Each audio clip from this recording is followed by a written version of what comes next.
When your job takes you high above the ground, every workday is hazardous. Who rescues the risk takers when they are in trouble? I'm William Shatner. Tonight, true stories of danger and the courageous people who save our lives on Rescue 911. We begin in Jacksonville, Florida, nearly 200 feet above the St. Johns River.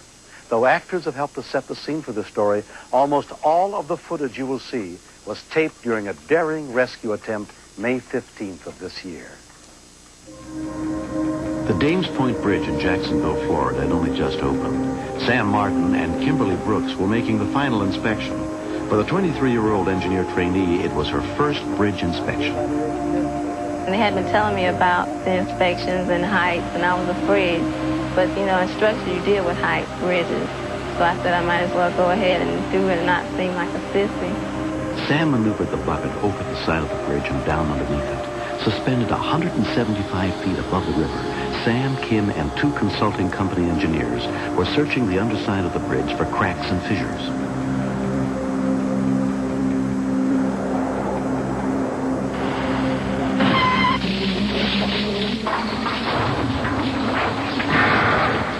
When the safety mechanism suddenly shut down the engine, driver Chester Taylor went to see what the problem was.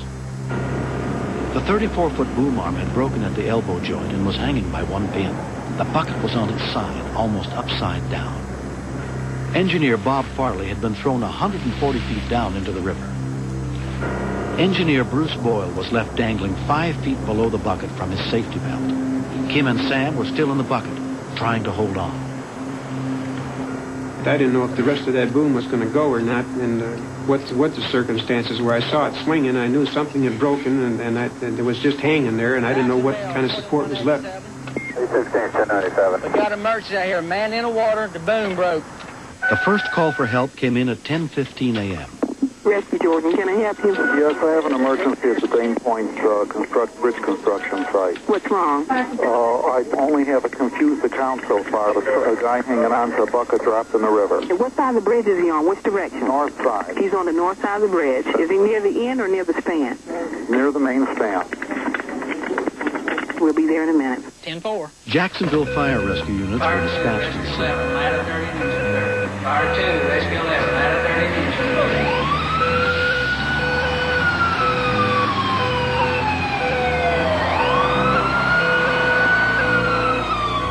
I was watching Bruce's eyes just roll back in his head, and you can tell he was in pain. He was trying to pull up, and I knew he couldn't pull up because the way he was hanging. Bob Farley had somehow managed to hit the water feet first. He escaped from his 14-story fall with only a dislocated shoulder. Up on the bridge, help had arrived, but none of the rescue vehicles could reach down to the victims. It seemed like we had been up there for hours, and my arm went numb, and you try to shake it, and then you just felt like I might as well fall out. You know, I didn't know how much more I could take. The first attempt to rappel down to the victims was quickly aborted. Chief Napoli decided it would be safer to send someone more experienced. Paramedic Randy Fulford had trained for high-angle rescues by rappelling up and down City Hall with the SWAT team. On the Dames Point Bridge. Rescue 18 will respond to the incident on the bridge, lights and sirens.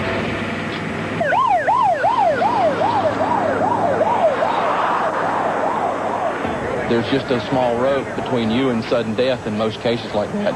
So knots have to be tied accurately. Rigging has to be properly applied. High winds made it too dangerous to try to rappel straight down to the bucket. Chief Napoli and I decided that I would climb down the actual arm of the apparatus, the extension that held the bucket that the people were actually suspended in. When we first decided that, somebody brought up the security and stability of the boom. Was that a good idea to get on it with them? We might actually load it, causing it to completely sever from its attachment and fall into the river. But if we couldn't get to them, we weren't going to do them any good. So we just made the best call we could. All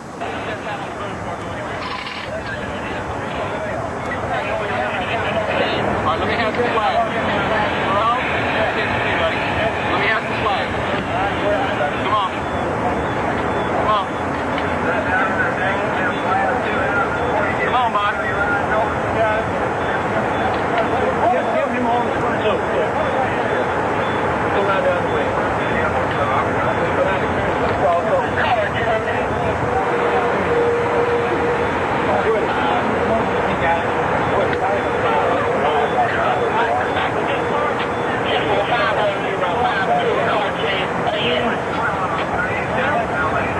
when I saw him climbing down on the boom, I thought, he's going to risk his life also, because I didn't know how much weight it could take.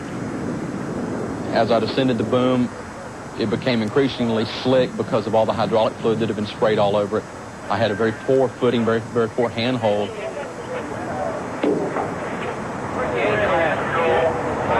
on the last. He's about halfway down to the boom now.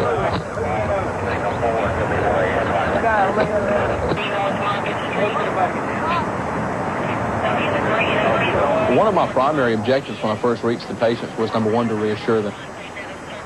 Then, I had to divert my attention at that time to the gentleman that was actually suspended, because I felt that he was in the most distress, and at that point, the most danger. Tell me when you're ready to bring him up, Randy. I'm ready. You ready? Yeah.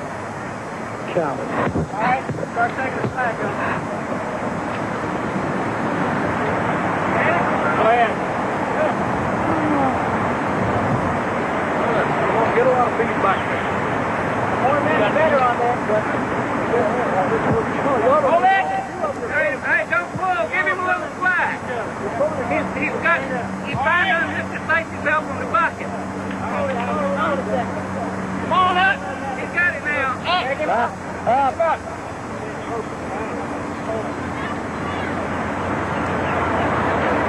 Okay. Hold it. All right, hold up. Come on. More slack. More slack. Slack. Randy strapped Bruce in a safety harness and attached it to a pulley system. I signaled for them to haul him up. At that point, I had no control over his rope. He was totally in the people on the top's hands at that time.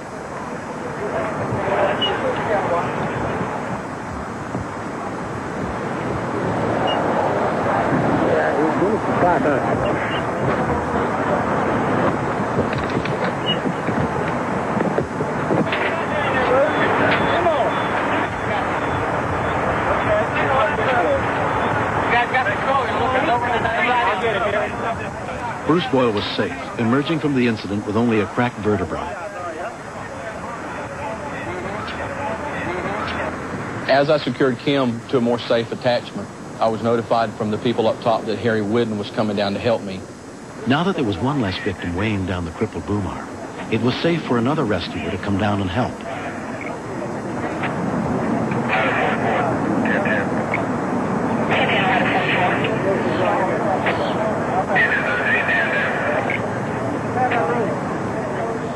Kim, like Bruce before her, was given a choice.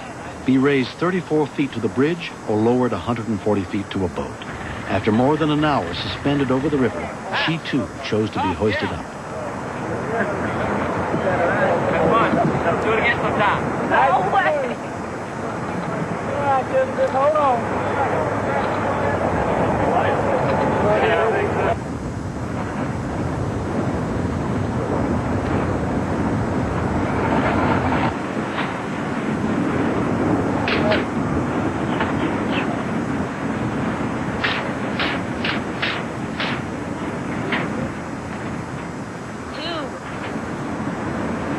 After 1.5 hours, the last victim, Sam Martin, was pulled to safety.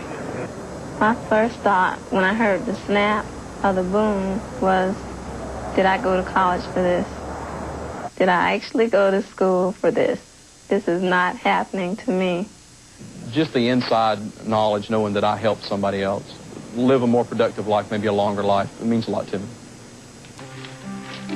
Kim Brooks will finish her trainee program and become an engineer 3 years from now. None of her plans for the future have changed. The accident on the Danes Point Bridge happened about 4 months prior to Clem and I getting married. Kim, here's Ling Ling, the ugly teddy bear. The first thought that came to my mind as I was hanging there was somebody else marrying Clem on our wedding day. And that gave me a little bit of inspiration to hold on. I hate to say it, but sometimes it almost takes something, devastating, to a near fatal accident or something to really make you realize what you have, because it seems that you always take one another for granted. But now, since this has happened, you know, that's my girl. The only thing that'll break us up is death.